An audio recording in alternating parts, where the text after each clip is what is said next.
Hey guys, this is Sam from Chalice and Chains. Just making another video from my car. But today, seriously, I wanted to talk about the idea of balance in your life, especially in terms of how to sort of balance your gaming with your everyday life.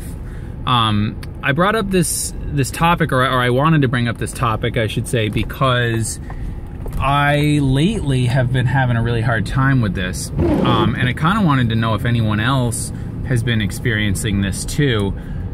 And essentially, it's just, you know, this hobby is amazing. I mean, we all love gaming, and that's why we're here, you know, that's why we do what we do. But what I am curious about is if anyone else, you know, feels like, man, I want to game all the time, and has trouble balancing that with their other responsibilities.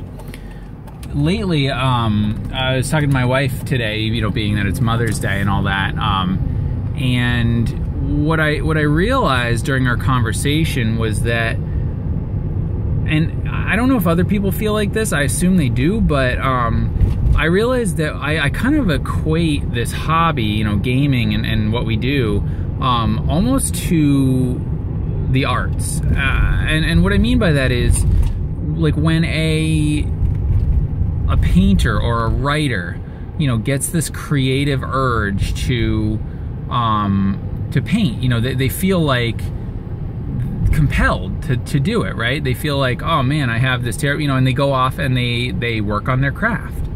You know, or a writer might lock themselves in their room for days and just write and create this masterpiece, you know, hopefully anyway. But they have this passion in their soul that they need a creative outlet for. And that's how I feel about tabletop role-playing games. You know, especially me, because I tend to DM games and not so much run them. So it's a creative outlet for me. And when you have that kind of passion for gaming and that kind of need for a creative outlet, it's hard to kind of balance that with your everyday life and everyday responsibilities, you know?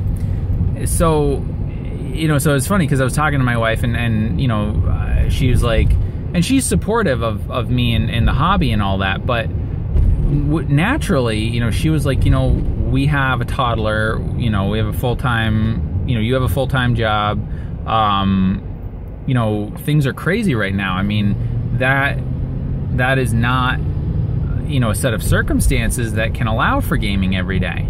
But what prompted the conversation was that, you know, I had originally said, well, I'm going to game once a month.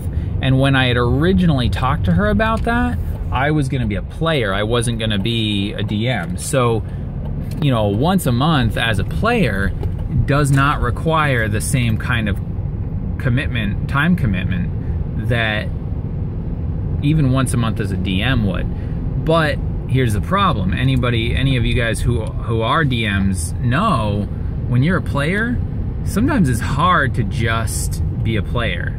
You know, sometimes your creative juices get flowing, and before you know it, you're creating campaigns and, you know, mini adventures and whatever.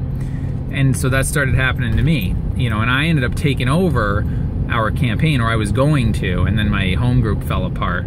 And that's when I got involved in the Tabletop RPG One-Shot group on Facebook.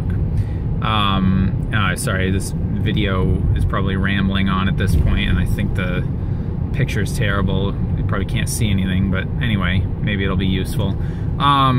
So I started gaming. I ran a couple of one-shots. I've been watching a lot of content on YouTube, and I realized that a lot of the guys there have that same creative edge. I mean, you know, some of the guys, I know Nelson has been really big into creating maps lately, you know, using Photoshop and all that.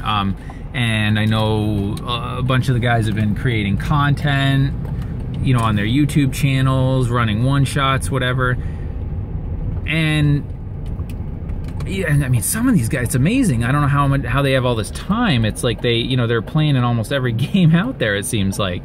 You know, and I don't have time. I can't do that. I have a very limited schedule. But it's difficult because I I have this passion to game and to create and to write and to, you know, to do all this stuff, to make videos.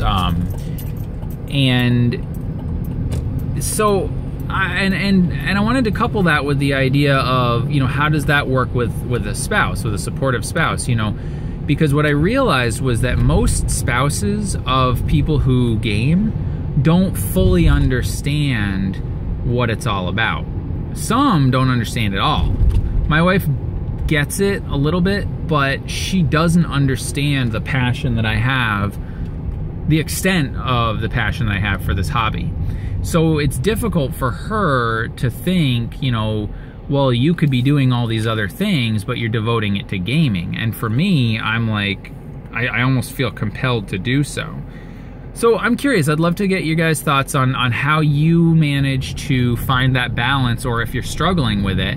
And if you have, you know, a spouse, a significant other, a partner, whatever, that either doesn't get it or maybe doesn't fully get it, or maybe you have one that does. So anyway, let me know.